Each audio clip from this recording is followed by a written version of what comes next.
So welcome back to my channel. Again, my name is Jab. So, kumusta naman kayo guys?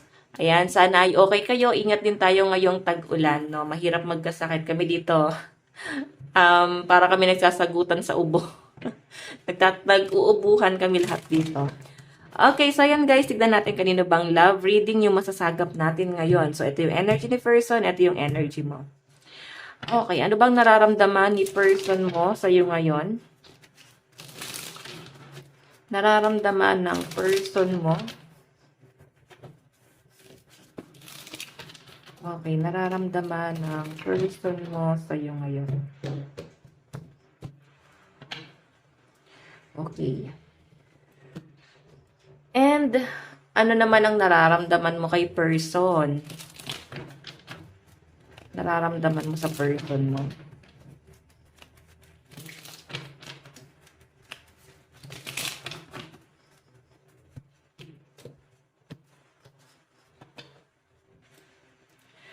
Okay. So, tignan natin guys. Unahin muna natin yung energy ni person. Nararamdaman niya sa iyo ngayon, meron tayong death. Oh. So, maaaring tapos na ba to? Nagtapos na or patapos na? Kasi guys, nakikita ko sa person mo that kasi new beginning pa to, no? May ending pero may bago. Siguro guys, hoping yung person mo na maayos pa yung relasyon nyo, no? Sa mga nasasama pa rito. Okay. Parang hoping pa rin siya guys na magkausap kayo ng maayos, masinsinan, ganon. Ito kasi guys, that ano to eh, may matatapos. Okay, so I think pwede rin naman guys na aayusin niya na yung relationship ng dalawa. Okay, so tignan natin guys, ano naman ang tingin sa'yo ng person mo ngayon. O, diba? Page of Cups. Oh, okay. Kaya pala death and revert. So, maaaring nakilala mo tong person mo, guys. Broken-hearted siya. Broken-hearted siya sa ex niya. And I think hindi naging maganda yung love story niya dun sa past. And kasi, guys, kung makita mo yung tingin sa'yo ng person mo, Page of Cups, bago pa lang to. Bago mo pa lang siya, guys, kakilala. So, I think, etong si person, hirap siyang magtiwala pa. So, kung wala pa kayo, guys, label. Diba? Maring wala pa kayong label kasi may trust issue na si person. So, nandun siya sa point na sobrang ingat na ingat siya sa nararamdaman niya. Sobrang ingat na ingat siya sa sarili niya. Siguro ayaw na niya guys masaktan. No, kung ito guys ay bago pa lang kayo, bagong tao tong kinakausap mo. And yung iba sa inyo pwedeng nasa talking stage pa lang kayo ni person. No? Kung wala kayo guys label. Pero nararamdaman nyo guys na may kakaibang connection na sa inyong dalawa. Okay, so titingnan natin guys, ano naman po ang magiging action ni person. Meron tayong the hermit. Oh, di ba pinag-iisipan niya rin guys eh. Pinag-iisipan niya kasi nakakita naman niya guys kahit paano may potential naman daw dito sa relasyon niya. Parang bakit hindi? I-try ko rin kaya. Ganon. Pwedeng matagal na siya guys single pero siguro mas nag-focus siya sa career niya. And nakikita niya rin guys yung pagiging vulnerable mo. Kumbaga, nahihirapan din siya sa sarili niya and yun nga, ayaw ka rin guys masaktan itong taong to. Okay? Ayaw kanyang masaktan kasi siguro dahil naranasan niya nga. Okay, di baling siya na yung mag-suffer, wag lang yung ibang tao sa paligid niya and lalo ka na. Ayaw niya guys makasakit. Okay? So, kung yung person mo guys sinaktan ka, so I think hindi ito yung reading mo. Kasi sa nakikita ko guys, ito bagong tao to. Natakot makapanakit, no? Kasi naranasan niya eh. And bago pa lang to guys na nakakausap mo. Okay? Pero nararamdaman ng iba sa inyo may kakaibang connection. And ganun guys si person, nararamdaman niya rin may kakaibang connection sa inyong dalawa. So Virgo tong person na to, medyo ano siya guys eh, white lies. Hindi siya guys ganun ka-open sa inyo. Ayaw niya rin guys masyado magpakatotoo sa inyo. Sobrang filtered lahat ng sinasabi niya sa inyo. Okay? I think iniingatan niya yung mga information niya sa sarili niya. Okay, ano naman guys yung magiging outcome? Kasi yung action niya guys, hermit eh. 'Di ba? Ingat na ingat siya sa sarili niya. Okay, ano yung magiging outcome? Meron tayo guys the Hierophant.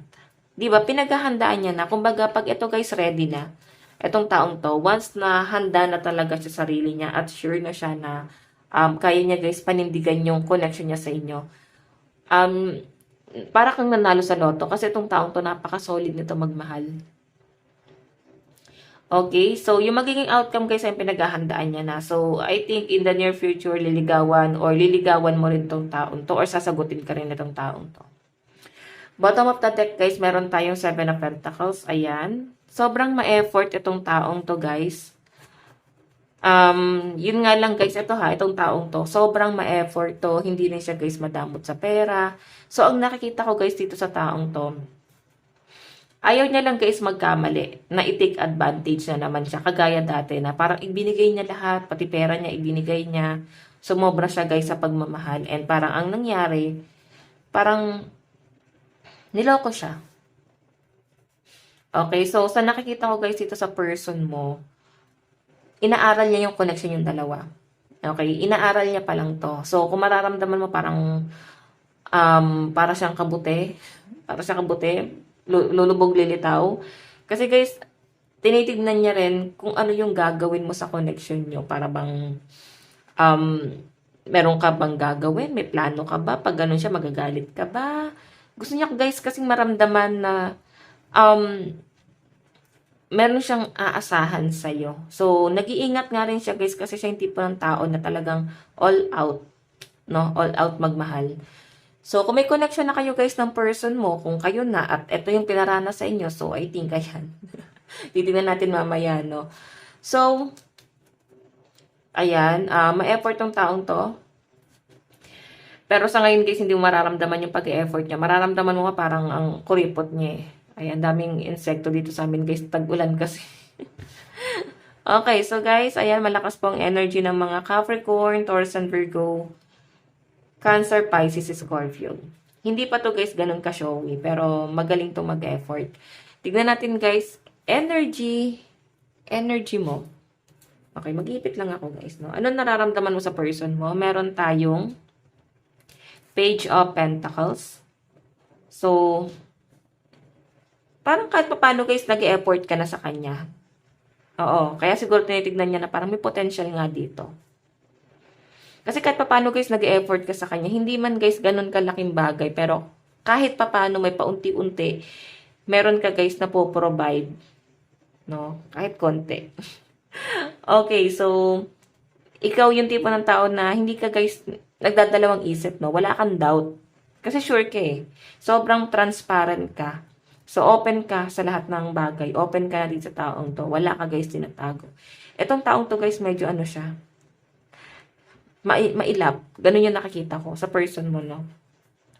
Okay, ano naman yung magiging, ano naman yung tingin mo kay person? Okay, King of Swords. Diba? Ikaw ramdam mo rin eh. Medyo mailap siya eh. Parang, yun nga, nararamdaman mo rin na parang kagagaling din niya guys sa separation. Nasasaktan pa siya sa past. Maaaring nasasagi sa isip mo, napapaisip ka siguro, broken hearted to, ganun. And yun din guys yung pinakita sa akin. Oo. Yun din yung pinakita sa atin eh. Si person, matindi yung heartbreak na naranasan niya. So, tignan natin guys, ano naman po yung magiging action mo sa connection yung dalawa. Meron tayong Page of Swords. So, yung action mo guys, unti-unti ka naman nagde-detach. Huwag kang susuko guys. Kasi sa nakikita ko guys, itong taong to, inaaral ka lang niya. Pero kung sa tingin mo naman guys, nasasaktan ka na sa ginagawa niya, di ba, i-give up mo na. Nakikita ko guys sa iyo kasi, parang in the near future, parang sumusuko ka na parang nagsasayang lang ako ng energy dito sa taong to. Parang umaasa lang ako, wala naman palang mangyayari. Okay, parang nagpapapansin ka lang sa kanya, pero hindi ka naman guys napapansin. Baka kasi guys, crush mo tong taong to, tapos wala pa naman kayo guys, connection talaga, hindi ka pa niya siguro guys talaga napapansin. Okay, pero nararamdaman niya yung pag-effort mo sa kanya. Tignan natin guys, ano naman po yung magiging outcome. Diba? So, mararamdaman ng person mo na unti-unti kang lumalayo. Kaya siya guys, gagawa naman ng action dito. Kasi yung outcome ni person, hero, pante, pinagpaplanuhan na niya. Ikaw naman guys, Ace of Cups. So, parang dito pa lang sa action mo, parang ay, wala namang patutunguhan. So, nakikita ko sa'yo na parang, ayan na nga. Bigla naman siya guys magpaparamdam sa inyo. Bigla naman siya guys babawi sa inyo ngayon. Kasi Ace of Cups eh. Bigla siyang bumabawi sa inyo ngayon. So, tignan natin guys, ano naman po yung bottom of the deck mo. Meron tayong everything is fine. Sana gumawa na siya ng paraan kasi parang gagawa siya ng paraan kung kailang huli na ang lahat. Nakapag-decide ka na. So, mari iba sa inyo dahil din guys sa trabaho. Baka kasi ikaw ay nagtatrabaho sa malayo. And may plano ka na umalis. Baka guys kayo ay magkatrabaho pala. Tapos ayaw pa niya guys gumawa ng paraan. Paligoy-ligoy pa siya rito. And nakikita ko sa inyo na dahil nga paligoy-ligoy siya, hindi mo rin guys alam kung ano talaga yung nararamdaman niya. So parang aalis ka na lang. Okay, then yun nga guys, pagkatapos mo naman guys makapag-decide or makalipat ng trabaho, pwede kasi guys magkatrabaho kayo eh. Okay? Nung lumipat ka guys ng trabaho, saka naman niya guys na-realize na habulin ka ngayon. Kung hindi mo naman guys katrabaho, pwedeng malapit lang sa inyo, baka kapitbahay mo lang. So meron ka rin kasi guys pangarap sa buhay. Pero kung may connection sa inyong dalawa, parang kahit pa paano guys, maglalaylo ka dun sa pangarap mo. So sa side mo, ang lakas po ng energy ng air sign, Aquarius, Gemini, and Libra. Okay, ayun o. Mas malakas ang air sign. And Capricorn, Taurus, and Virgo, Cancer, Pisces, Scorpio. Tignan natin guys na ba ito patungo. Okay. Saan patungo tong connection na to? Okay, wait lang guys, nahulog yung card. Okay, so tignan natin. Saan patungo tong relationship na to, Spirit Guide? Yung connection po nila, Spirit Guide, in the near future. Okay. Saan po patungo? Spirit Guide. In the near future, Spirit Guide. In the near future, saan po patungo? Spirit Guide. Okay. So, meron po tayong merit making. Minamanifest ka pala ng person mo eh. Naku, parang ano to guys? Parang pakipot pa kasi siya. Or, yun nga guys, sasabihin ko sa inyo, ingat na ingat lang talaga sa nararamdaman niya. Okay. So, meron tayong stubbornness. Ayan no, matindi yung trauma niya sa past. Pero, I think guys, magpapaliwanag sa itong taong to. Okay, kumbaga paghahabol siya, parang ayaw mo na siyang pakinggan, baka nasaktan ka rin, baka may nakita kang ibang kasama niya, nasaktan ka sa ginagawa niya, siguro na parang binabaliwala ka niya, nandyan ka naman, nag-e-effort, kahit papano. Tapos, sa nakikita ko dito guys, parang ayaw mo na siyang pakinggan, pero I think, hahabulin ka nito. Oh, di ba nakaka-feel naman siya guys, ito ng kalungkutan. Ikaw to eh. Ayaw mo siyang pakinggan. Parang yung iba sa inyo guys, wala na kayong pag-uusap. O, di ba the promise, di ba? O, parehas pa kayo nagpapakipot sa isa't isa, magiging maayos rin naman pala sa future. O, sweetheart, baka mapangasawa mo pa to, guys. O, di ba? Kahit pa paano, guys, parang nagtulungan kayo. Okay, baka nangyari na siya, baka asawa mo na tong person mo. May nakikita ko dito, guys, parang nagtulungan kayo nung oras na parang nangailangan yung isa sa inyong dalawa. Parang naging sandalan nyo po yung isa't isa. Okay, tignan natin. Kunin ko lang guys itong love advice. Okay, wait lang po. Love advice. Ayan, may nakaano. Wait lang po guys. Asa na ba yun? Love advice. Tignan natin love advice.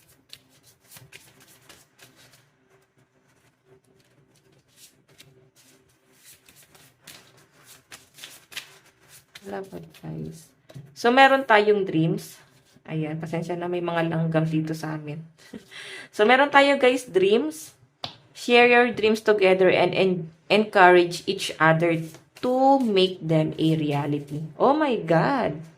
Parang ano to guys, tuksuhan. Siguro tinutukso kayo ng mga katrabaho nyo or mga kaibigan nyo. Parang, ba't hindi pa natin totohanin ang lahat? Parang ganan. Okay, so tignan natin. Love advice, meron tayong Cupid.